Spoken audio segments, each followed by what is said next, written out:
Hello everyone, I am Saurabh sir, maths faculty at CSC. बच्चों discussion करेंगे ये JEE main आपका 2020 का। बच्चों पहले सितंबर शिफ्ट का डिस्कशन करेंगे, जो कि आपका प्रीवियस ईयर भी जेई मेन का प्रीवियस ईयर भी आपका शिफ्ट कर गया था अप्रैल सेशन, और इस बार भी बच्चों वही हुआ है, अप्रैल सेशन शिफ्ट कर रहा है। कब होगा नहीं होगा कोई गारंटी नहीं है।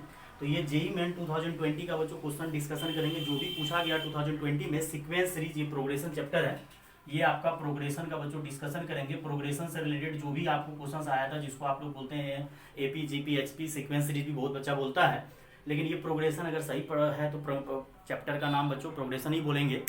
और जो भी बच्चे चैनल को सब्सक्राइब नहीं किए, जरूर सब्सक्राइब कीजिए, अपने दोस्तों में शेयर कीजिए। आपको जेई का जो भी वीडियो लेक्चर होगा मिलते रहेगा बच्चों, बोर्ड लेवल भी मिलता है। हर एक लेक्चर बच्चों आपको मिलते रहता है, फिजिक्स हो, केमिस्ट्री हो, मैथ्स हो, और लाइव क्लासेस बच्चे चलता है। अगर किसी को ज्वाइन करना है तो आप ज्वाइन कर सकते हो बच्चों। तो यहाँ से सबसे पहला क्वेश्चन बच्चों डिस्कशन करते हैं। If the sum of first 11, बड़ा आसान क्वेश्चन रहता है बच्चों, अगर एक बस लंबा चौड़ा लगता है, रहता कुछ नहीं है। If the sum of first 11 terms, मतलब पहला 11 टर्म्स का सम बच्चों दिया हुआ है, और 11 टर्म्स का सम दिया हुआ है, वो कितना दिया हुआ है? 0। मतलब आपका जो एपी बच्चों दिया हुआ है, वो एपी ये है A1 A2 A3 A4 dash dash dash, और ये आपका एपी है। तो मान लो कि ये आपका तो फर्स्ट टर्म होगा ही होगा, ये एफटी होगा। एफटी का मतलब बच्चों क्या हो गया? First term. तो ये A1 आपका फर्स्ट टर्म हो गया। और देन मान लो कि CD जो है बच्चों आपका किसके बराबर है? D के बराबर। और अगर आप चाहो तो फर्स्ट टर्म A1 के जगह आप A भी यूज कर सकते हो। कितना आप A1 लिखते रहोगे, तो मान लो कि फर्स्ट टर्म को A1 जो आपका फर्स्ट टर्म है, जिसको हम लोग T1 ही बोलते हैं, तो वो आपका A हो गया बच्चों। अब यहाँ से देखो कितना आसान क्वेश्चन रहता है, अगर आप थोड़ा सा पढ़ोगे क्वेश्चन को, बहुत आसान रहता है। If the sum of first 11 terms of an AP is 0, मतलब फर्स्ट 11 टर्म्स का सम जो है बच्चों वो 0 है, मतलब S11 जो है वो 0 है। और S11 का फॉर्मूला लगा दो 11/2 2a। तो क्या लगाना है बच्चों? S11 का फॉर्मूला 11/2 2a प्लस क्या हो जाएगा बच्चों? n-1 इंटू डी, क्योंकि फर्स्ट हम लोग A1 के जगह हम लोग A यूज कर रहे हैं, और D कॉमन डिफरेंस, और वो बच्चों किसको बराबर दिया हुआ? किसके बराबर? 0 के बराबर। और ये सब खत्म हो जाएगा, ये 11/2 चल जाएगा उधर, 2a plus 10d is equal to 0। और यहाँ से बच्चों आपको आ जाएगा 2a plus 10d is equal to 0। अगर आप चाहो तो ऊपर से 2 कॉमन भी ले सकते थे, नहीं ले रहे हो कोई दिक्कत नहीं है। अब यहाँ से क्या करो, 2a बराबर कितना आ गया? -10d, कुछ ना कुछ रिलेशन आ जाएगा, और यहाँ से कैंसिल करोगे तो a का जो वैल्यू आएगा वो -5d। या तो आप a का वैल्यू निकाल लो d के टर्म में, या कोई बच्चा कहेगा सर हम लोग डी का वैल्यू निकाल लेते हैं ए के टर्म में, बात बराबर है। कोई एक का वैल्यू तो आपको ए या डी को तो चेंज करना ही पड़ेगा। ये क्वेश्चन बच्चों भी रहने तो लिख दिए हैं, समय बर्बाद नहीं होगा। अब यहाँ से बच्चों क्या दिया है? If the sum of first 11 terms of an AP is 0, और A1 0 के बराबर नहीं है। तो A1 अगर 0 के बराबर नहीं है, मतलब फर्स्ट टर्म 0 के बराबर नहीं है, तो डी भी आपका 0 के बराबर नहीं होगा। Then the sum of an AP. अब थोड़ा सा लोचा है, कुछ बच्चा अगर हड़बड़ा के सोचा होगा तो दिक्कत होगा। अगला जो दिया हुआ है वो देखो क्या दिया है, A1 के बाद A2 नहीं दिया। कुछ बच्चा क्या किया, हड़बड़ में फॉर्मूला लगा दिया है, और 23 का फॉर्मूला लगा दिया 23rd टर्म का। और लेकिन लफड़ा क्या है कि अब जो दिया हुआ है बच्चों, अब जो क्वेश्चंस में दिया हुआ है वो दिया है A1 plus A3 plus A5 dash dash dash A23, और वो दिया है K इंटू A1। यहाँ पे एक थोड़ा बच्चा लोग जो हड़बड़ाया होगा, उसका आंसर बिल्कुल रॉन्ग आ जाएगा। क्यों? क्योंकि बच्चों यहाँ A1 A3 A2 A3 नहीं दिया, A1 A2 A3 serial wise नहीं चल रहा है। A1 के बाद A3 दिया है, फिर A5 दिया है, फिर A7, इस तरह से बच्चों बढ़ रहा है। तो यहाँ पे आपका कॉमन डिफरेंस D ना होके कॉमन डिफरेंस क्या हो जाएगा? 2D। क्यों होगा? क्योंकि आप तो यहाँ A1 के जगह तो चलो A रख दोगे, लेकिन A3 के जगह आपको क्या रखना पड़ेगा? A plus 2D। A5 के जगह क्या रखोगे? A प्लस 4D और डैश डैश डैश, और A23 की जगह क्या रखोगे? A प्लस 20D, और वो K और A1 के जगह आप A रख दो। और यहाँ पे कॉमन डिफरेंस, जैसे प्रीवियस वाले में D यूज किए थे, इस बार कॉमन डिफरेंस आपका D यूज नहीं होगा, और कॉमन डिफरेंस कितना यूज होगा? 2D। और ऐसे भी समझ सकते हो कि सर A1 के बाद तो A2 आया नहीं, A3 आया, फिर A3 के बाद A4 नहीं आया, मतलब 2 का जंपिंग मार रहा, तो डबल जंपिंग मार रहा है, इसलिए कॉमन डिफरेंस आपका D ना होके कॉमन डिफरेंस 2D। बस यहाँ पे थोड़ा सा बच्चा बहुत सारा मिस्टेक कर जाता है। वो सीरियल वाइज एग्जाम में हर बार प्रेशर रहता है, वो क्या करता है A1 A2 A3 A4 A5 ले लेता है, वो मिस कर जाता है, जबकि क्वेश्चन कोई ज़्यादा हार्ड नहीं रहता है। बस यहाँ पे यही सोचना था कि पहला टर्म A है, दूसरा फिर A3 है, A2 नहीं है। और यहाँ पे फिर एक दिमाग आपको लगाना है कि A1 से लेके A23 तक गया है, तो टोटल टर्म कितना होगा? अब यहाँ पे एक दिमाग आप ढंग से लगाओ कि मान लो कि ए 23 तक नहीं गया, 23 तक नहीं गया, 24 तक गया। अगर ए 24 तक गया तो 1 से लेके 24 तक में 12 इवन होता है और 12 ओड होता है, आधा आधा हिस्सेदारी होता है। अगर ये 24 तक जाता है तो उसमें क्या होता है, 24 तो सम संख्या इवन है तो वो 12 होता है, और 23 तक जो 135 ये क्या होता है, ओड टर्म होता। तो मतलब टोटल टर्म जो है यहाँ पे 23 नहीं है, टोटल टर्म कितना है 12। नहीं तो अगर निकालना है निकाल लो, 23 इज इक्वल टू क्या हो जाएगा, L is equal to a plus n minus 1, लेकिन कॉमन डिफरेंस कितना का है इसमें, ये वाला चेक कर रहे हैं 135 डैश डैश 23 तक, तो टोटल टर्म हम काउंट कर रहे हैं। लेकिन आप जेई के एग्जाम अगर देने जा रहे हो तो आप टेक्निकली तुरंत कर सकते हो, या ऐसा सोचो कि सर अगर ये ए 22 तक जाता तो 22 तक जाता तो उसमें आधा इवन होता, आधा तो 11 का हिस्सेदारी होता, फिर उधर 23 एक ज़्यादा जा रहा है तो 12 टर्म होगा, क्लियर है। नहीं तो आप बनाओ, कोई दिक्कत नहीं है, बनाओगे वही होगा, टाइम लगेगा। और n-1 और यहाँ पे आपका 2 हो गया, और यहाँ 22 और 22/2 और n-1, और यहाँ से बच्चों हो जाएगा 11 और n-1, और यहाँ से n बराबर कितना हो जाएगा 12, वो -1 आपका इधर आ जाएगा। तो ये क्वेश्चन यहाँ तक बच्चों लोग क्या समझे, जो भी समझे एक एक स्टेप कर रहे हैं। यही अगर आप एग्जाम देने जाओगे क्विक करना पड़ेगा कि सम ऑफ जो है 11 टर्म जो है वो 0 दिया हुआ था, 11/2 2a plus 11-1 into d is equal to 0, यहाँ से a is equal to -5d आया। फिर अगला क्या बोला है कि a1 a3 a5 dash dash dash a23 तक का सम जो है बच्चों वो आपका ka1 है। तो सबसे पहले आपको ये करना था कि बच्चों यहाँ पे निकालना था कि एक्चुअली टोटल टर्म्स कितना है। तो टोटल टर्म्स 12 बच्चा के तरीके से बना दिए, l बराबर a प्लस n-1 और 1 के बाद 3 3 के बाद 5। लेकिन इसी को हम बोले कि मान लो कि ये अगर 24 तक जाता तो 12 इवन होता, 12 ओड तो हमको 23 तक ओड 12 आएगा, डायरेक्ट भी कर सकते थे। तो यहाँ तक बच्चों इसको भी याद रखना है कि a बराबर -5d आया और n बराबर 12 आया। अब वहाँ फॉर्मूला लगाते हैं, उसके बाद हम कंटिन्यू करते हैं तो क्वेश्चंस क्लियर हो जाएगा। इसको इरेज नहीं करते हैं, a बराबर -5d जो आया है, इसके बाद आप लोग बोलोगे कि सर वो -5d कहाँ गया, a बराबर कहाँ से यूज कर रहे हो। अब इसमें जब सम का फॉर्मूला लगाओगे तो ये सम जो आएगा, तो ये सम आएगा बच्चों कितना टर्म आया है, 12 टर्म, 24 टर्म नहीं, 23 टर्म नहीं आएगा, 12 टर्म ही आएगा, क्योंकि जंप करके जा रहा है 1 के बाद 3 3 के बाद 5, 12/2 और यहाँ पे बच्चों हो जाएगा 2। हाँ लेकिन फर्स्ट टर्म तो अभी भी a है, फर्स्ट टर्म में कोई चेंजिंग नहीं आया, वो अभी भी a है, a1 है। और n-1 तो 12-1 और कॉमन डिफरेंस जो आपका d नहीं है बच्चों, कितना है 2d है, क्योंकि वो आपको क्लियर दिख रहा है कि कॉमन डिफरेंस आपका 2d है, क्योंकि 1 के बाद 3 a1 a3 a5 जा रहा है। और ये आपका 6 हो जाएगा बच्चों, और ये 2a हो जाएगा, और ये 11 हो जाएगा, और 2 से मल्टीप्लाई कीजिएगा तो 22d आ जाएगा, और ka। अब क्या करो, a की जगह आप -5d रख दो, खटाक क्वेश्चन बन जाएगा। और a की जगह अगर -5d यहीं रख देते हैं जल्दी जल्दी से, और यहाँ भी a की जगह आप क्या रख दो -5d। हाँ लेकिन एक चीज़ क्लियर है, क्वेश्चन में लिख दिया है कि a 0 के बराबर नहीं है तो d भी आपका 0 के बराबर नहीं होगा। अगर a 0 नहीं है तो d भी 0 नहीं होगा, तो हम लोग d को कैंसिल कर सकते हैं, कोई दिक्कत नहीं है। 6 और यहाँ कितना हो जाएगा -10d प्लस 12d, और यहाँ हो जाएगा -5kd।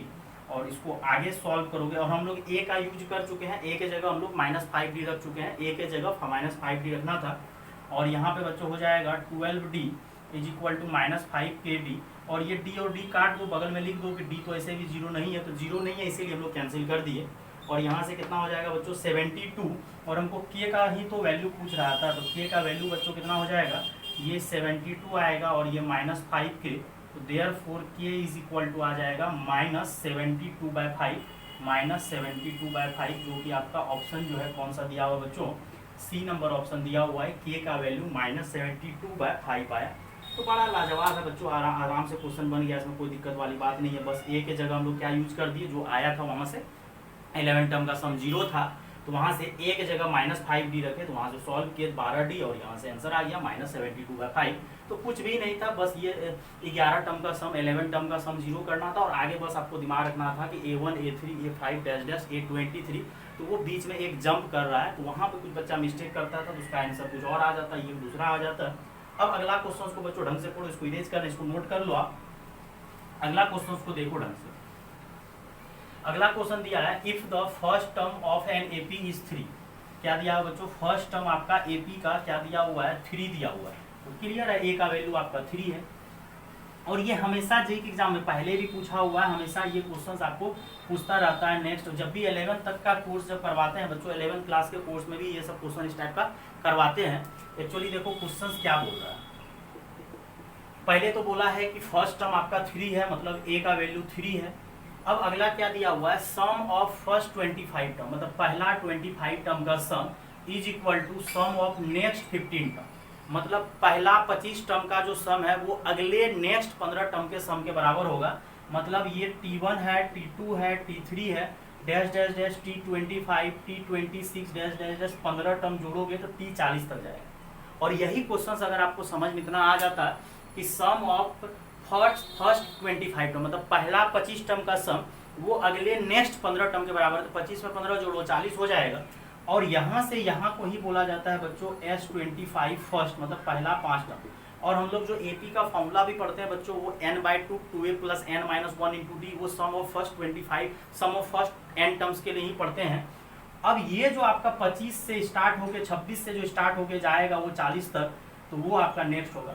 अगर ऐसा क्वेश्चन आपको देता, अगर ये बोलता कि 25 टर्म का सम एंड नेक्स्ट 25 टर्म, तो 25 25 50, मतलब T40 से T40 तक जाकर स्टॉप नहीं होता, T50 तक चले जाता। तो इतना ही क्वेश्चन को समझना होता है। 11 तक का कोर्स बच्चों ये क्वेश्चन करवाया जाता है, बस आपको कंसेप्चुअल स्ट्रॉन्ग होना पड़ेगा, तो आपका एग्जाम बहुत अच्छा जाएगा। कि sum of first 25 terms is equal to sum of its next, मतलब उसका अगला नेक्स्ट 15 टर्म्स के बराबर है, देन कॉमन डिफरेंस। अब देखो अगर ये बराबर है S25 first is equal to S15 next, ये बराबर है। अब S15 नेक्स्ट में भी अगर चाहो तो आप फॉर्मूला लगा सकते हो, लेकिन आपका पहला टर्म T26 काम करेगा, ये भी कर सकते हो। जैसा आपको सहूलियत लगता है आप कर सकते हो, ऐसे भी कर दो 25/2, और फर्स्ट टर्म आपका T1 है और लास्ट टर्म क्या है T25, और यहाँ पे 15/2। लेकिन इस बार फर्स्ट टर्म आपका T1 नहीं है बच्चों, फर्स्ट टर्म आपका क्या है T26 और लास्ट टर्म क्या है T40। और हर एक जगह फॉर्मूला लगा दो। ए का वैल्यू आपका बच्चों कितना है, T1 का मतलब 3, और यहाँ हो जाएगा 3 + 24d। क्यों? क्योंकि Tn का बच्चों फॉर्मूला आपको याद होना चाहिए, Tn is equal to a + n-1 × d, तो 3 + 24d और 15/2, और यहाँ बच्चों हो जाएगा ए का काम तो क्या कर रहा है 3 और 25d, और 40 के जगह क्या रखोगे a + 39d। तो आप डायरेक्ट भी बना सकते हो, अगर आपको सर जल्दी से बनाना है तो जल्दी से आप बना लो इस तरीके से। और जेई का एग्जाम का प्रिपरेशन कर रहे हो, इतना तो आपके पास दिमाग होना चाहिए। ये 2 कैंसिल हो जाएगा, ये 3 टाइम्स और ये 5 टाइम्स, 5 से कट करोगे और यहाँ पे बच्चों हो जाएगा 5 बचेगा, और यहाँ पे 3, और ये 3 और 3 को ऐसा करते हैं बच्चों ऐड कर देते हैं 6, और ये आपका 24d, तो 24d रहेगा। और यहाँ से बच्चों अगला आपका 3 है, और ये T26 T40, तो ये 3 और 3 ऐड होके आपका कितना हो जाएगा 6, और 25 में 39 जोड़ोगे तो बच्चों कितना आ जाएगा 64d, और 3 से यहाँ 5 से मल्टीप्लाई होगा 30, 24 पंचे 120, और 18, और यहाँ 64 को मल्टीप्लाई करो तो बच्चों कितना हो जाएगा 12, और 90, इतना d आ जाएगा। अब यहाँ से क्या करते हैं 120d और वो 192d को इधर लाते हैं, और 18 - 30, और ये सॉल्व करोगे तो यहाँ से कितना आ जाएगा -72d, और यहाँ पे बच्चों आ जाएगा कितना -12, और कैंसिल करोगे तो 6 टाइम, और ये माइनस माइनस प्लस, तो d इज इक्वल टू 1/6। तो आप जेई का एग्जाम दे रहे हो, तो जेई के एग्जाम में बच्चों आप दिमाग तुरंत लगा सकते थे कि क्यों नहीं, उतना नौटंकी करने का क्या जरूरत है। अगर S25 फर्स्ट बोला है, देन S15 नेक्स्ट बोला है, तो S25 मतलब पहला 25 टर्म का सम, तो फर्स्ट प्लस लास्ट, तो फर्स्ट का काम T1 कर रहा है, लास्ट का काम T25। लेकिन अगला जब S15 नेक्स्ट के बारे में बोला है तो उसका पहला T26 होगा और लास्ट वाला क्या होगा T40। अगर जेई का एग्जाम अगर आप दे रहे हो तुरंत, नहीं तो 11th क्लास में जो हम डिस्कशन करते हैं बच्चों अल्टरनेट तरीका से, तो वो क्या है S25 फर्स्ट है, और हमको सर फॉर्मूला जो है वही लगाना है, एक ही तो फॉर्मूला जो आपको आता है S15 नेक्स्ट। तो हम लोग क्या करते हैं S25 को S25 ही रहेगा, इसमें तो कोई चेंजिंग होने वाला है नहीं। तो S15 नेक्स्ट को हम लोग क्या लिख देते हैं S40 और -S25, क्योंकि अब उसमें क्या कंसेप्ट लगाते हैं बच्चों कि हम लोग तो पहला 25 टर्म का सम, पहला स्टार्टिंग से सम निकालते हैं, तो 25 15 40, तो मतलब S40 निकाल लो, और S40 में से अगर ये S25 घटा दोगे तो वही ना नेक्स्ट वाला बचेगा, बच जाएगा। वो S25 को आप उठा के इधर लेते आओ, तो वो -S25 इधर आएगा, डबल हो जाएगा, और S40, और दोनों में अब क्या करो वही स्टार्टिंग वाला फॉर्मूला आप लगा दो, कोई टेंशन वाली बात नहीं है। 2 × n/2, और यहाँ पे हो जाएगा 2a + n - 1 × d, और यहाँ हो जाएगा बच्चों 40/2, 2a plus n minus 1 into D. और यहाँ से भी बेटा आप सॉल्व करोगे आंसर वही आएगा, ऐसा नहीं आंसर अलग आएगा। और ये आपका 2 और 2 कैंसिल हो जाएगा और यहाँ से 20 टाइम्स कैंसिल हो जाएगा, फिर कैंसिल करोगे 25 चौक 25, ये 5 बार कैंसिल होगा बच्चों। और ये कितना बार कैंसिल होगा, 4 बार। और यहाँ से अगर उधर लिख चुके हो तो हम इरेज करके इसको भी सॉल्व करके आपको आंसर ला देते हैं, क्लियर तो हो जाए सच में आंसर सेम ही आया कि नहीं आया उधर, लेकिन आप नोट कर लो इधर वाला हम इरेज कर रहे हैं यहाँ से लेके। तो आप हर तरीके से सोचो, जेईई एग्जाम अगर बच्चों देने जा रहे हो तो आपका दिमाग स्ट्रांग होना चाहिए और टेक्निकली स्ट्रांग होना चाहिए। ये नहीं कि पता चला थ्योरी पढ़ लिए रट्टा मार लिए बनाया जा, नहीं, आपका माइंड टेक्निकली स्ट्रांग होना चाहिए तो ही जेईई एग्जाम आप क्रैक कर सकते हो। और यहाँ से बच्चों आपका कितना आ गया है, 5 आ गया है। और ये 6 प्लस 24d हो जाएगा, 6 प्लस 24d। और इधर जो बच्चों 4 है और ये 6 प्लस कितना आ जाएगा बच्चों, 39d। अब यहाँ से सॉल्व करो तो ये 30 हो जाएगा, 24 पंच 120, ये 24 हो जाएगा। और ये मल्टीप्लाई करोगे 36 हो जाएगा। और 12 कितना हो जाएगा बच्चों, 12 3 15 हो जाएगा। अब यहाँ से बच्चों क्या करते हैं, यहाँ डी छूट गया बच्चों। अब यहाँ से क्या करते हैं, 120d वो 156d को आप इधर लाओ और 24 माइनस 30 करो और यहाँ सॉल्व करेगा तो माइनस 36d हो जाएगा, क्योंकि 120 में से 156d जाएगा तो आपका माइनस 36d। और यहाँ बच्चों हो जाएगा माइनस 6, कैंसिल करोगे तो ये 6 टाइम्स, तो d बराबर बच्चों कितना आ जाएगा, 1/6। आंसर वही आएगा, ऐसा नहीं है बेटा आंसर अलग आएगा। तो दोनों क्वेश्चन बच्चों नॉर्मल ही था, ऐसा नहीं था। बस उस प्रीवियस क्वेश्चन में क्या था कि A1 के बाद A3 था, फिर A5 था, थोड़ा टाइम लगा था, लेकिन ऐसा नहीं है, आसानी था, बस टेक्निकली स्ट्रॉन्ग था। और ये क्वेश्चन तो बिल्कुल 11th के पर्पज से अगर देखो तो जेईई पे पहले पूछा हुआ था, 11th का जब भी कोर्स करवाते हैं ये क्वेश्चन जरूर करते हैं। इसको नोट करो, फिर आगे 2 क्वेश्चन और डिस्कशन करेंगे, लिखते चलेंगे, डिस्कशन करते हैं। पहले 2 क्वेश्चन डिस्कशन कर चुके हैं। अब ये क्वेश्चन ढंग से देखो बच्चों, ये भी क्वेश्चन बहुत आसान है, अगर आप अच्छे से सोचोगे तो क्वेश्चन में कोई खास दम नहीं है। क्या बोला है कि if the sum of series 20, 19, 3/5, 19, 1/5, 24/5 dash dash dash n terms तक जा रहा है, जिसका सम बच्चों कितना दिया हुआ है, 488। अब देखो कितना आसान क्वेश्चन है बच्चों कि सम कितना दिया हुआ, 488, बस फ्रैक्शन में दिया हुआ है तो कोई दिक्कत नहीं। इसको आप क्या करो, 20 लिख दो और इसको क्या करो, मल्टीप्लाई करके सॉल्व करके लिखो तो कितना हो जाएगा, 98/5। और ये आपका हो जाएगा 96/5, अगला हो जाएगा 94/5 और dash dash dash dash dash कहाँ तक गया है बच्चों, n टर्म्स तक, और वो कितना आया है, 488। तो हम लोग कुछ नहीं किए हैं, सम जो है 488 के बराबर है, तो टोटल सम 488 के बराबर कर दिए, कोई दिक्कत वाली बात नहीं है। अब यहाँ से अगर आप ढंग से देखोगे तो आपका a तो 20 है ही, लेकिन अगर ढंग से देखोगे तो ये डिक्रीज होते जा रहा है। यहाँ 98/5 अगर इसको आप कन्वर्ट करके लिखना चाह रहे हो 100 को, तो 20 को, तो इसको लिख दो 100/5। तो 100/5 लिख दोगे तो सबका नीचे फ्रैक्शन जो है वो 5 आ जाएगा और नीचे डिनोमिनेटर पार्ट में। और ये 100/5 में कन्वर्ट कर दिए, 20 को 20 को लिख दिए 100/5। और ये आपका आ गया 98/5, फिर 96/5, 94/5। मतलब 2 से ये डिक्रीज कर रहा है, ये एपी जो है आपका डिक्रीजिंग एपी है, इंक्रीज नहीं कर रहा है। तो मतलब कॉमन डिफरेंस जो आएगा बच्चों वो -2/5 आएगा। ये दोनों चीज आपको जब समझ में आ गया, ए पता चल गया और डी पता चल गया, कॉमन डिफरेंस -2/5। अब हमको एपी का सम का फॉर्मूला लगा देते हैं, और सम का जब फॉर्मूला लगाओगे तो क्या होगा, n/2 2a प्लस n-1, और कॉमन डिफरेंस बच्चों कितना है, -2/5, और वो आपको 488 के बराबर है। और यहाँ से क्या करो, n/2, यहाँ भी 2 है, यहाँ भी 2 है, आपको कॉमन ले लो, आसानी होगा बच्चों। आसान क्वेश्चन से टेंशन लेने का कोई जरूरत नहीं, अगर ढंग से सोचोगे, माथा कूल होना चाहिए, माइंड पूरा कूल होकर एग्जाम दोगे, जेईई का आराम से बनता है, कोई दिक्कत वाली बात नहीं है। और यहाँ से आप क्या करो, 2 कॉमन ले लो और यहाँ 20 हो जाएगा, और माइनस से मल्टीप्लाई करोगे अगर आप तो ये माइनस आ जाएगा आगे, और n-1 डिवाइडेड बाय 5, और यहाँ आ जाएगा 488।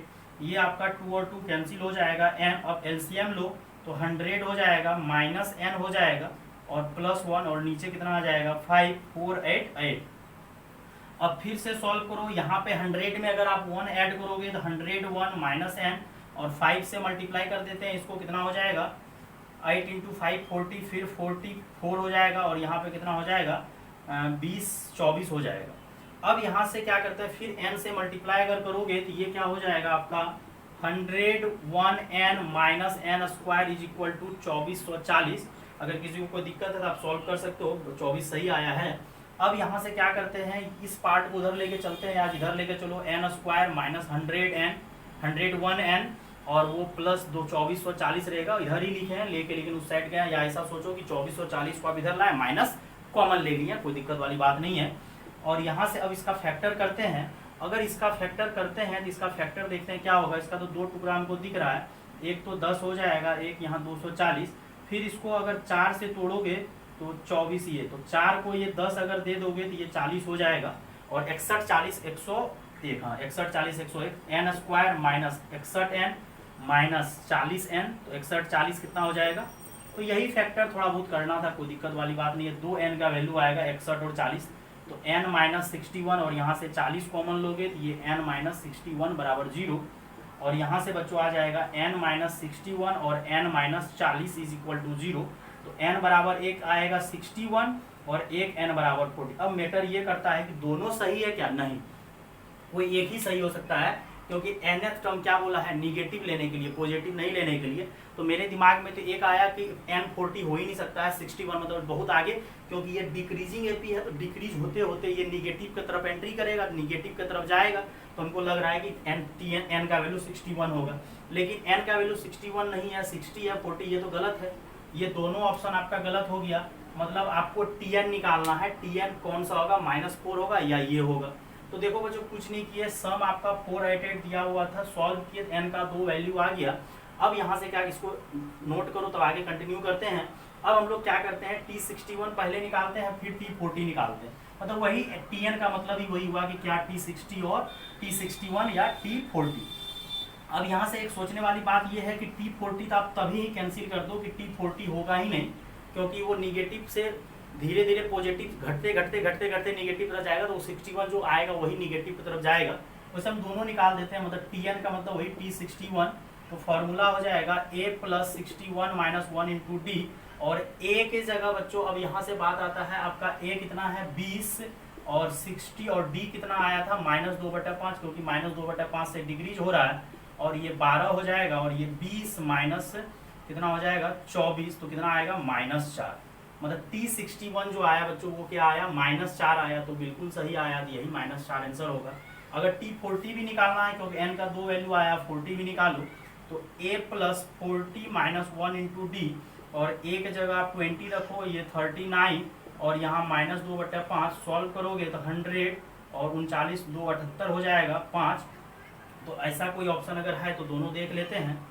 सब्ट्रैक्शन करोगे तो -22 बटे कितना आएगा 5, तो -22 बटे अगर 5 आएगा तो आपका ऑप्शन ये भी सही है कि nth टर्म जो है निगेटिव है। तो लेकिन nth टर्म निगेटिव है, n बराबर 61 होगा या 40 होगा, दोनों को देख लो। अगर कहीं पे कोई मिस्टेक है तो देख लो, मिस्टेक तो नहीं है, लेकिन दोनों ऑप्शन आ रहा है तो मतलब दोनों ऑप्शन तब सही होना चाहिए। 22 सही जा रहा है यहाँ से, नहीं ये प्लस आ रहा है, बोले ना प्लस आएगा, माइनस तो आ ही नहीं रहा है, यहाँ माइनस दिया हुआ जबकि प्लस आ रहा है। तो T40 और निगेटिव, और पहले ही बोले थे कि 40 तो पॉजिटिव तरफ जाएगा, 61 बाद में जो आएगा वो निगेटिव की तरफ जाएगा। तो आपका यही ऑप्शन बच्चों बी ऑप्शन जो है आपका सही है। तो देखो बिल्कुल आसान है, कुछ नहीं करना था, बस आपको टोटल सम जो है बच्चों वो क्या कर देना था, टोटल सम जो किए बच्चों वो सम को किए, n का 2 वैल्यू आया, पहले ही क्लियर था 61 आएगा तो वही आया, और ये प्लस आएगा बच्चों 100 में से 78 जाएगा तो 22 आएगा। अब आगे वाला क्वेश्चन को बच्चों कंटिन्यू करते हैं। क्या बोला है कि A1 A2 A3 dash dash dash AN AP है, और कॉमन, ये क्वेश्चन थोड़ा अच्छा है, बढ़िया क्वेश्चन है कि कॉमन डिफरेंस आपका क्या है, इंटीजर। अगर कॉमन डिफरेंस बच्चों इंटीजर है तो वही थोड़ा सा इंपॉर्टेंट हो जाता है कि यहाँ थोड़ा दिमाग लगाना पड़ेगा क्वेश्चन में। पहले देखते हैं क्वेश्चन एक्चुअली है क्या। और सम जो है दिया हुआ है, कुछ नहीं है, ये आपका AP है, तो चलो कोई दिक्कत नहीं, इधर ही सॉल्यूशन करना है, इधर ही सॉल्यूशन करते हैं। आपका A1 A2 A3 dash dash dash AN जो है वो आपका क्या है, AP है। तो A1 A2 A3 dash dash dash dash AN AP है, और whose common difference is integer, मतलब ये जो कॉमन डिफरेंस मान लो इसका D है, ये बिलोंग्स टू इंटीजर होना चाहिए। मतलब कॉमन डिफरेंस जो है आपका फ्रैक्शन नहीं आना चाहिए, इंटीजर आना चाहिए, +-1 +-2 +-3। फिर बोला है SN denote the sum of first m term, मतलब SN जो है आपका डिनोट कर रहा है sum of first m term, मतलब SN का मतलब हो गया A1 + A2 + A3 dash dash dash N, ये आपका SN आ गया। तो आपका क्वेश्चन कुछ भी नहीं है बच्चों, नॉर्मल क्वेश्चन है, A1 A2 A3 AN आपका AP है। फिर आपका कॉमन डिफरेंस जो है इंटीजर है, ये थोड़ा सा इंपॉर्टेंट पार्ट था कि common difference is an integer, मतलब कॉमन डिफरेंस इंटीजर होगा और Sn जो है आपको डिनोट करता है sum of first n terms. और अगला कंसेप्ट क्या दिया हुआ है कि A1 जो है आपका 1 है और An जो है 300 है। और इसका फॉर्मूला लगा दो, first term n-1 into D, बड़ा आसान है, फॉर्मूला यही होता है a plus n-1 into D. तो a का काम आपका A1 कर रहा है और A1 के जगह 1 रख दो और ये n-1 इंटू डी और 300। अब यहाँ से क्या करेंगे, ये 1 आपका उधर चले जाएगा तो n-1 इंटू डी 300 माइनस 1 और यहाँ से d बराबर बच्चों आ जाएगा 299 और 299 बाय n-1, तो ये आपका d आ गया 299 बाय n-1। अब यहाँ पे प्रॉब्लम ये है कि आपको ये सोचना पड़ेगा कि वो कॉमन डिफरेंस इंटीजर होना चाहिए, मतलब ये आपका बिलोंग्स टू इंटीजर होना चाहिए। तो एक ट्राई तो हम लोग क्या कर लेते हैं कि अगर इफ n-1 किसके बराबर हो जाए, उसी के बराबर हो जाए, 299 के बराबर, ऐसा हो सकता है। अगर ये आपका 200 ये बराबर हो जाए 299 तो कट के कितना आ जाएगा d1, चेक कर लेते हैं। तो यहाँ से n बराबर कितना आ जाएगा 300, जो कि बिल्कुल गलत है क्योंकि यहाँ पे n बोला है कि 15 से ज़्यादा और 50 से छोटा, ये n बराबर 300 नहीं आएगा क्योंकि n अगर ये, तो हम लोग अब बोलेगा सर आप ये दिमाग क्यों लगाए। देखो बेटा, अगर इंटीजर होना है तो ये इंटीजर मतलब कैंसिल हो जाना चाहिए, मतलब उसके मल्टीपल में ही आना चाहिए। तो मल्टीपल में ही अगर होना चाहिए तो 299 को n-1 बराबर हो गया तो कट के कितना आ जाएगा 1, तो फ्लॉप हो गया। अगला एक ट्राई और कर सकते हैं कि n-1 किसके बराबर हो जाए 1 के बराबर, अगर ये भी इंटीजर हो जाए और वो भी इंटीजर ऐसा होना चाहिए जो कि 299 के मल्टीपल में कैंसिल हो जाए, फ्रैक्शन कट जाए। तो एक बार n-1 के जगह 299 रखे तो कैंसिल हो गए, अब n का वैल्यू 300 जो कि पॉसिबल नहीं है। फिर n-1 के जगह जब 1 रखोगे तो n का वैल्यू बच्चों कितना आएगा 2, जो ये भी पॉसिबल नहीं है। क्यों? क्योंकि 15 से 50 चाहिए, दोनों खत्म। मतलब अब ये दोनों चीज रखने से, और क्यों? क्योंकि देखो कोई भी नंबर खुद से और 1 से, दोनों इटसेल्फ और 1 से डिवाइड होता है। तो हम लोग दोनों ट्राई किए, एक बार 299 रख दिए n-1, क्योंकि अगर 299 रखोगे तो ये डिवाइड होके 1 हो जाएगा। अगला क्या किए, n-1 के जगह 1 रखे तो n बराबर 2 आया, तो वहां से भी क्लियर हो सकता है। अब हम लोग क्या करते हैं, अब ये 299 को तोड़ना पड़ेगा, देखते हैं। 2 से तो कैंसिल होगा ही नहीं, 9 9 18 2 20, तो ये भी 3 से नहीं होगा, 5 से नहीं होगा, 4 से भी नहीं होगा, लास्ट का 2 डिजिट डिवाइड नहीं है, 6 से नहीं होगा, 6 को 24 नहीं होगा लास्ट का। फिर 7 से करोगे, 7 को 4 से 28 19 नहीं होगा, फिर 8 से भी नहीं होगा, लास्ट का डिजिट होना चाहिए था। फिर 9 से करोगे तो 9 27 और यहाँ नहीं होगा। फिर 10 से भी नहीं होगा, 11 कितना हो जाएगा, यहाँ 11 से अगर करिएगा तो यहाँ 22 हो जाएगा, फिर नहीं होगा, ये 7 9 बच जाएगा।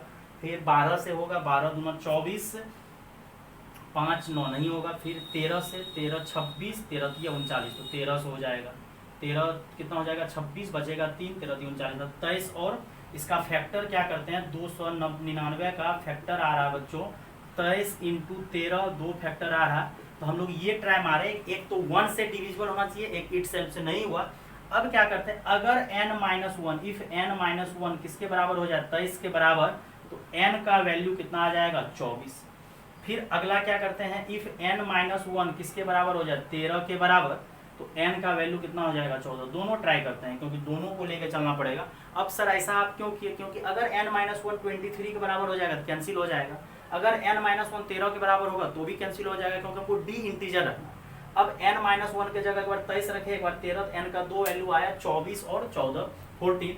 अब मैटर करता है कि सर दोनों सही है, 24 और 14 किसको लेना है, तो 14 तो आप ले ही नहीं सकते हैं। क्यों नहीं ले सकते हैं, क्योंकि 15 से बड़ा चाहिए और 50 से छोटा, तो आपका यही सिर्फ सही होगा n बराबर 24। तो इतना माथा लगाना था क्वेश्चन में, दम नहीं है कोई खास, बस यहाँ पे फॉर्मूला लगा के d बराबर, अब ये या तो 1 हो जाए या 299, तो कैंसिल हो जाएगा। अगला नहीं हो पाया, फ्लॉप हो गया, तो इसको फैक्टर किए कैंसिल, ये 13 पास टाइम लगा लेकिन हो गया 13 से, और यहाँ से 2, या तो ये 23 के बराबर हो जाए तो कट के 13 आ जाएगा जो कि इंटीजर है, या 13 के बराबर हो जाएगा तो कट के 23। तो हमको इंटीजर रखना है डी, इसीलिए हम लोग ऐसा कर रहे हैं। इसको बच्चों नोट करो, फिर आगे कंटिन्यू करते हैं। मतलब आपका 24 आएगा। अब 24 तो चलो आ गया बच्चों, अब सर आगे क्या दिमाग लगाना है, अगर n बराबर 24 आया तो n बराबर जो 24 आया, अब यहाँ पे क्या निकालने बोल रहा है, Sn-4 और ये, और सब कुछ आपको पता है, A1 पता है, D, अब बोलेगा सर D निकालिए, हाँ D तो निकालना पड़ेगा। अब D भी निकल चुका है, क्या निकला है D, क्योंकि अगर n-1 के जगह आप 23 रखे हो, तो अगर n-1 के जगह 23 रखे हो तो D आपका 24 आ चुका है, बगल में यही रख दो, डी कितना आ गया 13, क्योंकि n-1 को ही ना तुम 23 बनाए, अगर 23 बनाए हो तो कैंसिल होकर डी बराबर कितना आ जाएगा 13। तो आपका क्लियर पता चल गया कि n बराबर 24 ये चलेगा और ये अगर चलेगा तो डी बराबर 13।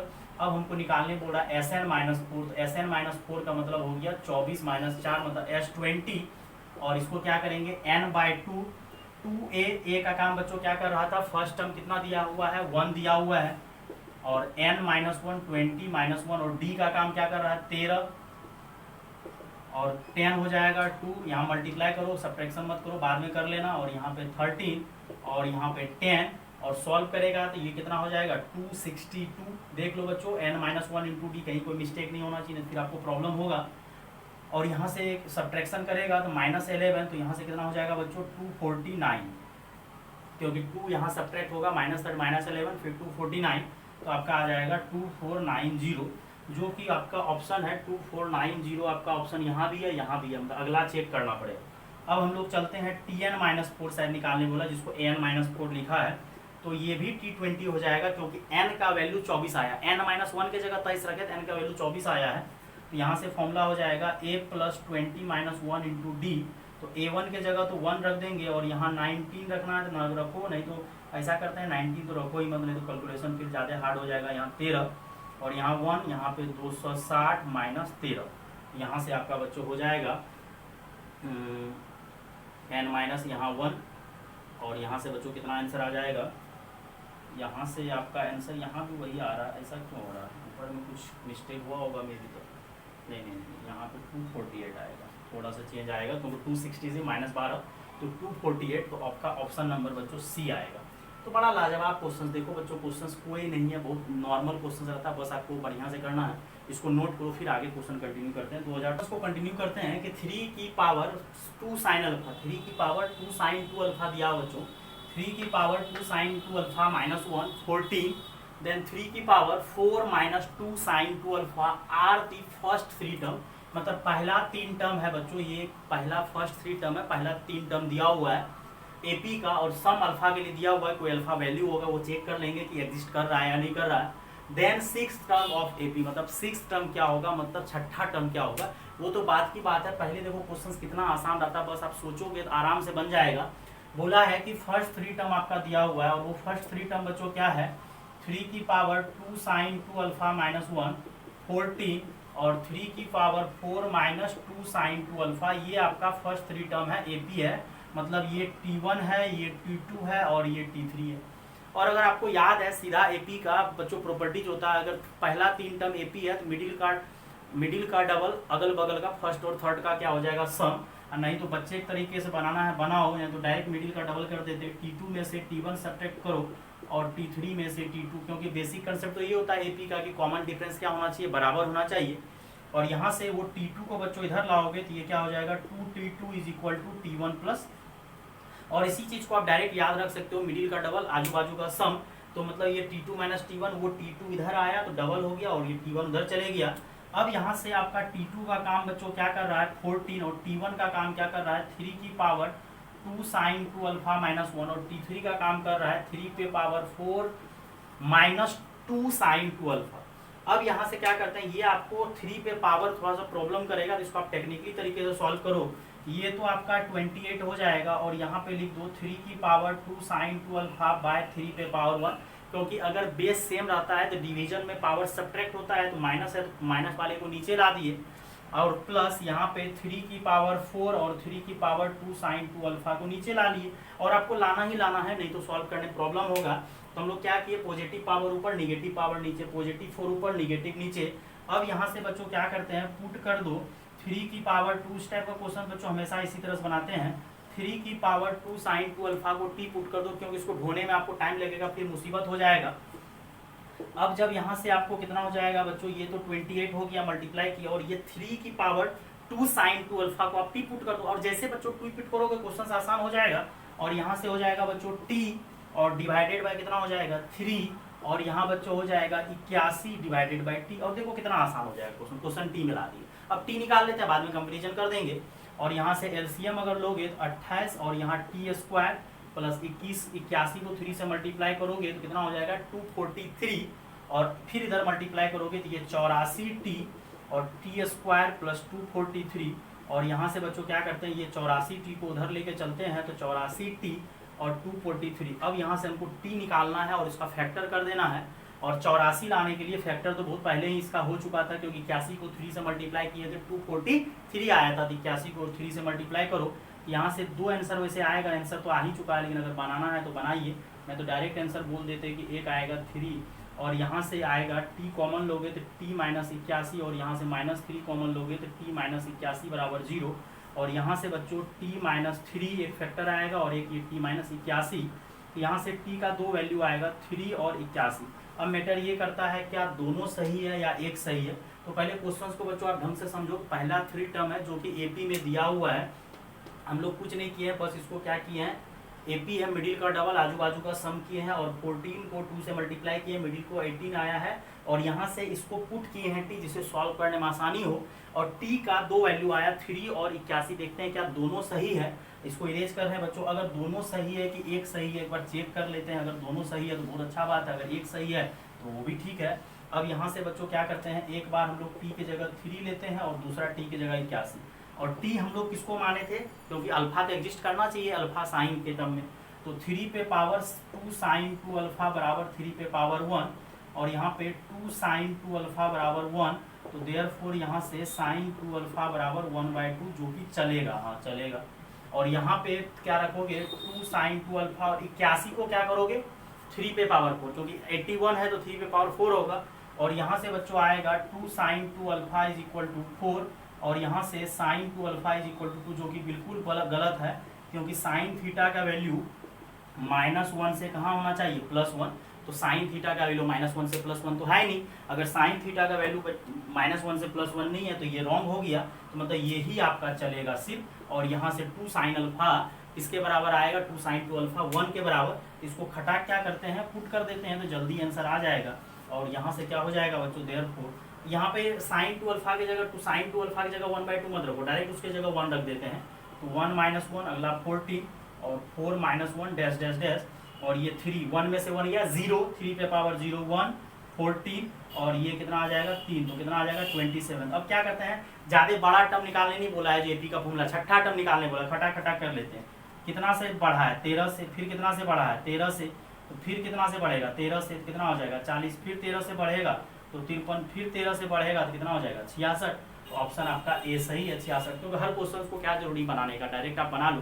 देखो क्वेश्चंस कितना आसानी रहता है, बस आपको थोड़ा सा प्रेजेंट माइंड सही रहना चाहिए, कॉन्फिडेंस अच्छा होना चाहिए, और आपका माइंड टेक्निकली अच्छा चलना चाहिए, तो आप जेई क्रैक कर जाओगे।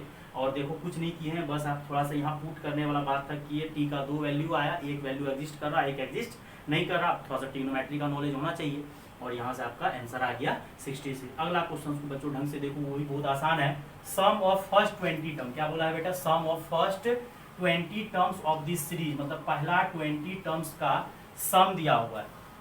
और थोड़ा सा देखो लॉग का यूज कर, यही तो करता है जी एग्जाम वाले, क्वेश्चन बहुत आसानी रहता है, बस क्या करता है थोड़ा 1-2 कंसेप्ट एक साथ जोड़ देता है, बच्चे का दिमाग चेक करता है कि उसका दिमाग कितना काम कर रहा है।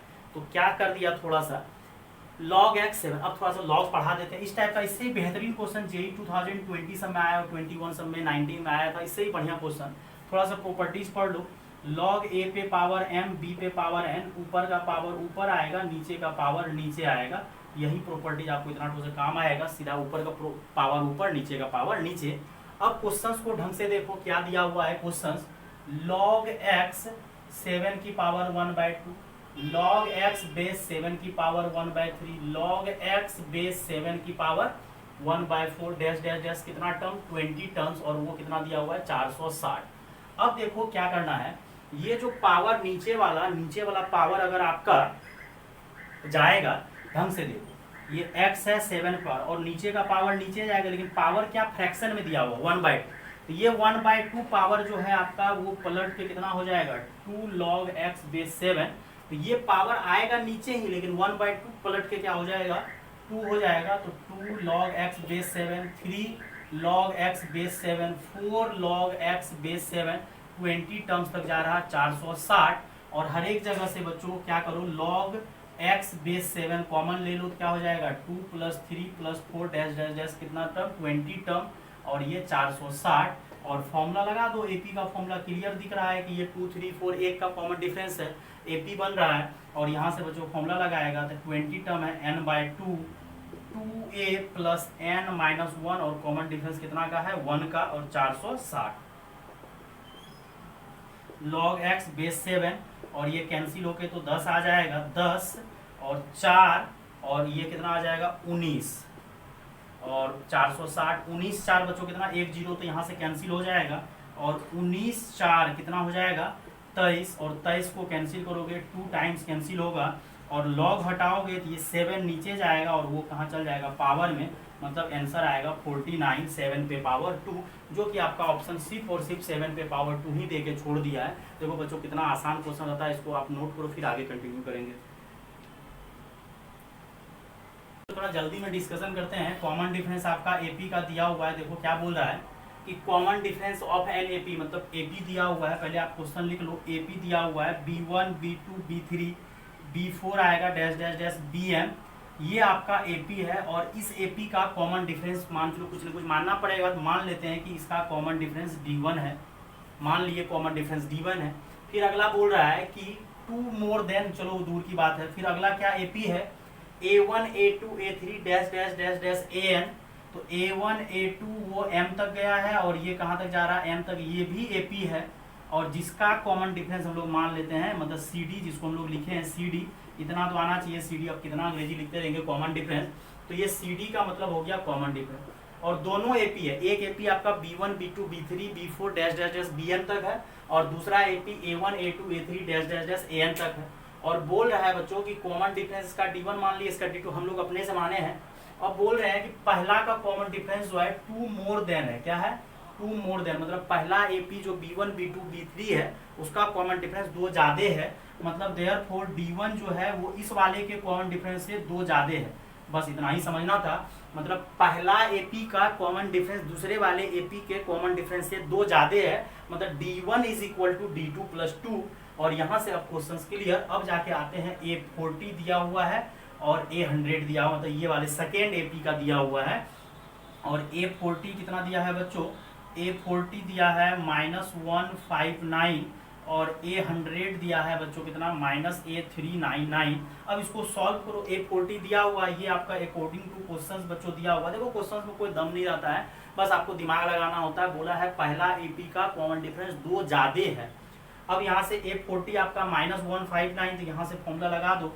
A1 प्लस कितना हो जाएगा 40 है तो कितना हो जाएगा 39D और -159, और यहाँ से बच्चों क्या हो जाएगा A1 और 100 है तो कितना हो जाएगा 99D और -399। अब सब्ट्रैक्शन करो, माइनस हो जाएगा, यहाँ प्लस, ये कैंसिल हो जाएगा और 39 में से 99 जाएगा बच्चों तो कितना बचेगा -60D। और यहाँ से सॉल्व करो, 9 में से 9 गया 0, 9 में से 5 4 हो जाएगा और यहाँ बच्चों 3 कितना हो जाएगा, लेकिन यहाँ प्लस हो जाएगा। तो ये आपका, और यहाँ पे बच्चों मिस्टेक, यहाँ क्या लिखना था D2 लिखना था, क्योंकि ये सेकेंड वाले का कॉमन डिफरेंस D2 माने। अब यहाँ से कैंसिल करोगे D2, तो यहाँ से D2 बच्चों कितना आ जाएगा -4, क्योंकि 4 टाइम्स कैंसिल हो रहा है और 4 टाइम्स कैंसिल और ये माइनस जाएगा, D2 आ गया -4। अब यहाँ से देखो क्या फायदा है कि हम लोग को A40 और A100 दिया था तो वहाँ से D2 आया, और अगर D2 आया तो आपका D1 भी आ जाएगा, क्योंकि D1 आया था, मतलब सेकेंड वाले AP का जो कॉमन डिफरेंस आएगा D1 जो आएगा वो सेकेंड वाले कॉमन डिफरेंस से 2 ज्यादा आएगा, और 2 अगर ज्यादा करोगे तो -4 + 2, तो मतलब D1 कितना आ गया -2, मतलब D1 भी आ गया और D2 भी आ गया। अब यहाँ तक क्लियर हुआ इस कंसेप्ट से लगा के, और वो कॉमन डिफरेंस 2 ज्यादा है पहला AP का, तो +2 कर दिए, D1 आ गया और D2 आ गया। अब जाके फिर क्या बोल रहा है, ये बोला था, फिर अब बोला है कि B100 किसके बराबर है 9। अब हम लोग को करना क्या है कि B100 किसके बराबर है A70 के बराबर।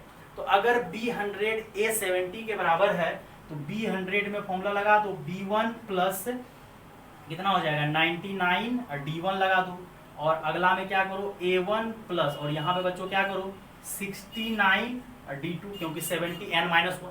अब कुछ बच्चा क्या सोचता है कि सर आप तो D1 D2 निकाल लिए, A1 तो आप निकाले ही नहीं पुट करके, कोई जरूरी नहीं निकालने का। आप जेईई की एग्जाम देने जा रहे हो तो A1 A2 निकालते रहोगे, फिर टाइम बहुत लगेगा, आपको कंसेप्ट लगाना पड़ेगा तुरंत। और यहाँ B1 रहने दो, और यहाँ जो है D1 के जगह आप कितना रख दो -2, और इसको थोड़ा सा चेंज करो, A1 प्लस 39 D2 को अलग करो और 30 D2 को अलग कर दो। बोलोगे क्यों? क्योंकि हमको A1 प्लस 39D का वैल्यू पहले से पता है A40 का, तो A1 प्लस 39D अगर साइड कर दो उसके जगह डायरेक्ट -159 पुट मार देंगे, कुछ भी नहीं करना, बनाने का जरूरी नहीं है। और ये -198 और इसके जगह रख दो -15 और D2 जो है बच्चों आपका D2 कितना आया था -4 और यहाँ जब -4 रखोगे तो -120 हो जाएगा D2 क्योंकि -4 आया। और हमको A1 नहीं निकालना है, यही तो जेईई एग्जाम होता है, आप जितना जल्दी बना सकते हो बनाना पड़ेगा। आप A1 निकालने में टाइम वेस्ट मत करो, सीधा वो 69 को 39 अलग करो, 30 अलग कर दो और यहाँ से ये क्या हो जाएगा 98 उधर चल जाएगा और इसको दोनों को जोड़ दो, कितना हो जाएगा -279, ये उधर गया 98 और यहाँ से सॉल्व करो तो 1 हो जाएगा और यहाँ 9 में से 8 गया 1, 17 में से 8, यहाँ क्या लग जाएगा माइनस, आंसर बच्चों आ जाएगा -81। तो -81 बच्चों ऑप्शन आपका क्या है सी नंबर। तो देखो कितना नॉर्मल क्वेश्चन रहता है, बस आपको सोचना होता है और अगर आप सोचोगे तो तुरंत बन जाएगा, नहीं सोचोगे फिर टाइम लगेगा। इसको आप बच्चों नोट करो, फिर आगे वाला क्वेश्चन को देखते हैं। आगे वाला क्वेश्चन तो आपका क्लास में कभी कल करवाए हुए हैं कि एपी इसमें 2 बन जाएगा, 2 एपी बनाना पड़ेगा, इसको पहले आप नोट करो। अगला क्वेश्चन बच्चों क्या दिया है, the sum of series, the sum of first 40 term, मतलब 40 टर्म का आपको क्या बोला है, ट्राई करना है तो कर सकते हो। 40 टर्म का जो है सम बोला है, लेकिन वो थोड़ा सा कचड़ा टाइप का जा रहा है, लेकिन कचड़ा कोई खास नहीं जा रहा, नॉर्मल ही जा रहा है, कोई बड़ा बात नहीं है। बस यहाँ पे क्या करने बोला है कि सीरीज जो आपका चल रहा है वो 3 फिर 4 फिर 8 9 फिर आपका 13 14 फिर आपका 18 19 डैश डैश डैश डैश कहाँ तक 40 तक, और हमको दिख गया एक ही बार में क्या चल रहा है। ये 3 4 एक जैसा है, 8 9 एक जैसा है, ये एक जैसा है, ये एक जैसा है, ये हमको एक जैसा दिख रहा है क्योंकि यहाँ पे 3 के बाद 4 आ रहा, मतलब एक का गैपिंग ले रहा। फिर आगे 8 जब लिया है, 8 के बाद आपका 9 जा रहा, फिर 13 के बाद 14 जा रहा, फिर 18 के बाद, इसको 2 पार्ट में हम लोग तोड़ देंगे। क्या करेंगे, 3 के साथ सबका पहला पकड़ लेते हैं, 3 8 13 पकड़े, 3 पकड़ेंगे, फिर 8 फिर 13 फिर 18, सबका पहला पकड़ लो।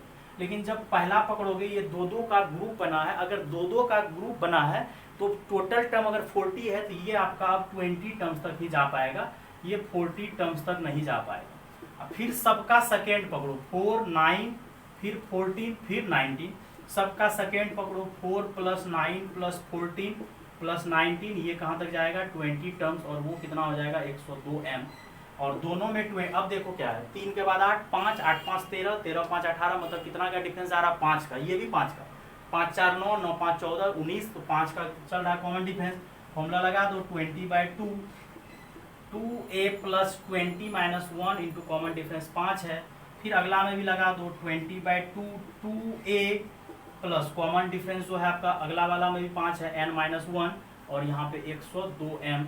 अब यहाँ से जब करोगे कैंसिल तो ये 10 टाइम्स, ये भी 10 टाइम्स, दोनों जगह से 10 क्या करो कॉमन ले लो और ये 6 हो जाएगा और ये 95 हो जाएगा बच्चों।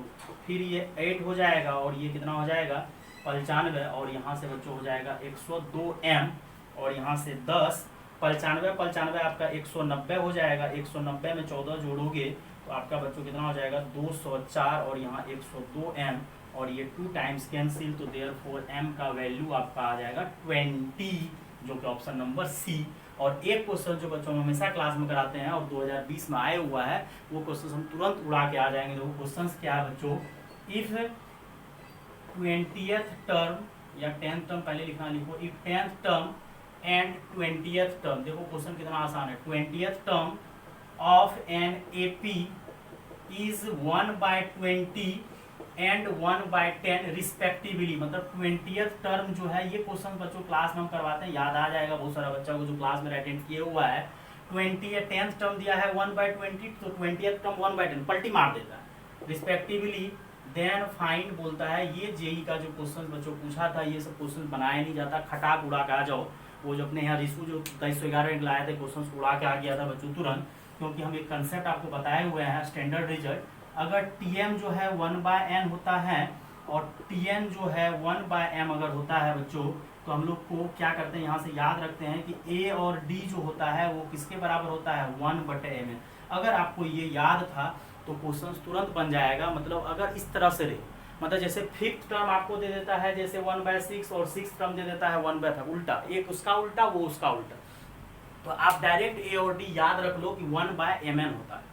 तो यहाँ से अगर आप बनाना चाहोगे तो T10 दिया है 1/20 और T20 दिया है 1/10, तो यही आपका तुरंत बन जाएगा ए और डी बराबर होता है, और ये 1 ए और डी कितना आ जाएगा 1/200, और आपको S20 निकालने बोल रहा है तो 200/2 और 2a प्लस कितना 200 माइनस 1 इंटू डी, और दोनों जगह से ए और डी कॉमन ले लो क्योंकि वो सेम आएगा 1/200 कॉमन ले लो, क्योंकि यहाँ भी ए की जगह 1/200 रखोगे, यहाँ भी डी की जगह 1/200 रखोगे, कॉमन ले लो, और यहाँ 2 + 199 ये आपका कैंसिल हो जाएगा, तो आंसर आ जाएगा 201/2, जो आपका आंसर आ गया। देखो कितना लाजवाब क्वेश्चन है, अगर ये स्टैंडर्ड याद रखे। लेकिन अगर आपको यही क्वेश्चन बनाना है तो फिर सॉल्व करना पड़ेगा, यहाँ फॉर्मूला लगाना पड़ेगा a + 9d a + 19d, फिर सॉल्व करो, टाइम लगेगा। लेकिन अगर आपको स्टैंडर्ड रिजल्ट याद है कि सर अगर mth टर्म 1/n होता है और nth टर्म अगर 1/n होता है तो हम लोग को ए और डी बराबर होता है, और याद हम हमेशा हर ईयर जब भी पढ़ा रहे हैं 5 ईयर से पढ़ा रहे हैं 2016 से, हमेशा हम याद करवाते हैं, इसको नोट करो पहले आप, हमेशा हम याद करवाते हैं, बोलते हैं बेटा याद कर लो ये काम आएगा। एक लास्ट क्वेश्चन 2020 का बच्चों और डिस्कशन करते हैं, इस लेक्चर को समाप्त करेंगे। बहुत लाजवाब लेक्चर, इसको अच्छे से देखना है, तब भी कोई डाउट हो तो आप व्हाट्सअप कर सकते हैं, क्लास में पूछ सकते हैं। अब यहाँ से क्या है, एक एपी का लास्ट क्वेश्चन है सिलेक्शन ऑफ टर्म्स पे। तो सिलेक्शन ऑफ टर्म्स पे बहुत आसानी क्वेश्चन था कि 5 टर्म्स एपी था जिसका आपका प्रोडक्ट दिया हुआ है और सम दिया हुआ है। If 5 numbers are in an AP whose sum is 25, data एक जो कोशिश कर रहा है एग्जैक्ट सही लिखने का, थोड़ा बहुत चेंज हो सकता है, and whose product is 2500, I think कितना दिया था 2520 दिया हुआ था, whose product is 2520 if the one term दिया हुआ था, इफ दी वन टर्म क्या लिखा था बच्चों, if one of this 5 numbers is -1/2 दिया था, if one number of those 5 numbers, वो 5 numbers जो था बच्चों, उस 5 numbers में से एक नंबर जो है आपका दिया हुआ था -1/2, इस पर फोकस करना। देन लार्जेस्ट नंबर क्या होगा, लार्जेस्ट नंबर क्या होगा, लार्जेस्ट नंबर इज। तो बड़ा आसान क्वेश्चन है बच्चों कि एपी है लेकिन 5 नंबर एपी में है, और हम लोग 3 नंबर एपी में होता है कैसे सेलेक्ट करते हैं, 4 नंबर होता है कैसे सेलेक्ट करते हैं, 5 नंबर होता है कैसे सेलेक्ट करते हैं। तो 5 नंबर अगर एपी में है, अगर किसी को सिलेक्शन और टर्म्स देखना हो तो प्लेलिस्ट में जाके देख सकते हो, सिलेक्शन और टर्म्स क्लास का ही यूट्यूब लेक्चर डाला हुआ है पूरा। तो 5 नंबर्स अगर एपी में है तो आपको ये रखना पड़ेगा a - 2d a - d a + d और a + 2d, तो ये आपका आ जाएगा। सिलेक्शन कर लिए, एपी में सिलेक्शन हो गया, 5 गो टर्म का सिलेक्शन हो गया। अब आपको क्वेश्चन से बच्चों क्या दिया है, सम दिया है 25, तो सबको जोड़ दो, तो a - 2d जब भी सिलेक्शन करना, इससे फायदा देखो क्या होता है, अभी कैंसिल हो जाएगा, a + d और a + 2d = 25, ये 2d ये सब कैंसिल हो जाएगा, आपका 5a बराबर कितना आ जाएगा 25, तो देयरफॉर यहाँ से a बराबर आपका कितना आ जाएगा 5। एंड अब क्या दिया है, प्रोडक्ट। अब सम दिया था, देखो क्वेश्चन आसानी था, बस थोड़ा सा प्रॉब्लम कर दिया था कि एक टर्म जो है -1/2 दे दिया था, और प्रोडक्ट आपका 2520 दे दिया है, और प्रोडक्ट अगर करोगे तो a - 2d, फिर अगला क्या हो जाएगा a - d, फिर a + d और a + 2d = 2520 25 20। अब ये यहाँ वाला इसके साथ जाएगा और ये वाला इसके साथ जाएगा, और फॉर्मूला हो जाएगा a² - b² मतलब 4d², और यहाँ a और ये हो जाएगा a² - d², और 2520, और a के जगह आप क्या रख दो, 5 जो आया था वो 5 आप रख दो, तो क्या हो जाएगा 5² - 4d² 5² - d² 2520, और कैंसिल करो तो ये 5 और ये 0 4 504 हो जाएगा, तो 25 - 4d² और 25 - d² 504, और यहाँ से सॉल्व करो, 625 माइनस 25d² हो जाएगा, फिर 25 चौका 100d² प्लस 4d⁴ हो जाएगा। कुछ नहीं किया बच्चों, मल्टीप्लाई किया, मल्टीप्लाई कर लो और वहाँ से बच्चों क्या करूँ 4d⁴ माइनस 125d², और वो 504 को इधर लाओगे घट के कितना हो जाएगा 121 हो जाएगा। और यहाँ से देखो आसानी है, 121 और 4 125 हो जाएगा। कुछ नहीं किए हैं, सिलेक्शन और टर्म्स किए हैं, a-2d a-d a+d। अब यहाँ से आपका d² में क्वाड्रेटिक बनेगा, d का वैल्यू आएगा। अब क्या लेना है क्या नहीं लेना है ये आप पे डिपेंड करता है, इसको आप देख लो। a का वैल्यू 5 आया है। अब अगला हम लोग d निकालते हैं। तो d निकालने के बाद यहाँ पे एक प्रॉब्लम क्या कर दिया है कि d का जो वैल्यू आएगा, अगर आएगा तो उसमें से चेक करना पड़ेगा कौन लेना है कौन नहीं लेना। तो यहाँ से तो क्लियर दिख रहा है, 121 कर दो और अगला क्या कर दो 4, 121 और 4 डायरेक्ट 25 हो जाएगा, 121 बराबर 0। और यहाँ से d² कॉमन लो तो क्या हो जाएगा 4d² माइनस 121, और -1 अगर कॉमन लोगे तो क्या हो जाएगा 4d² माइनस 121। और यहाँ से आ जाएगा बच्चों d² माइनस 1 और 4d² माइनस 121 बराबर 0। और यहाँ से आएगा d² बराबर 1, तो d बराबर +-1, और यहाँ से d² बराबर आएगा 121/4, तो d बराबर आएगा +-11/2। अब ध्यान से देखो, ये आपका d आया, सोचने वाली बात है, और a आपका पहले से 5 आया हुआ है। तो +1 तो ले ही नहीं सकते हैं, क्योंकि +1 लेंगे तो कभी फ्रैक्शन आएगा नहीं, क्योंकि 5 में कुछ जुड़ेगा घटेगा तो वो इंटीजर ही रहेगा 1। तो मतलब ये आपको नहीं लेना है, आपको कौन सा लेना है, ये लेना है। और वो आपका आंसर आया हुआ था a-2d a-d a+d और a+2d। और ये भी हम क्लास में हमेशा बोले हैं, अगर आप प्लस लोगे तो इंक्रीज करेगा, माइनस लोगे डिक्रीज करेगा। हमको लार्जेस्ट करना है, डायरेक्ट प्लस लेके ही काम चला लेते हैं। 5 + 2 × 11/2, और ये कट जाएगा तो 11 × 5 = 16 आ जाएगा। और अगर किसी को पूरा रखना है तो अपने आप -1/2 आ जाएगा। तो फ्रैक्शन वाला डी ही लेना है, और प्लस लो या माइनस लो आगे बढ़ेगा, माइनस लो के पीछे। ये आपका बच्चों 2020 का जितना भी क्वेश्चन था डिस्कशन कर दिए, और लास्ट में जी क्वेश्चन था थोड़ा फास्ट डिस्कशन कर दिया। और इसको शेयर कर दीजिए अपने दोस्तों के बीच में, और जो लाइव क्लासेस ज्वाइन करना चाहते हैं ज्वाइन कीजिए, और जो ऑफलाइन क्लासेस बाद में ये कन्वर्ट हो जाएगा। और जो सिर्फ यूट्यूब लेक्चर देखते हैं जरूर लाइक सब्सक्राइब कीजिए, दोस्तों में शेयर कीजिए, बेल आइकन को जरूर प्रेस कर दीजिए बच्चों। Thank you.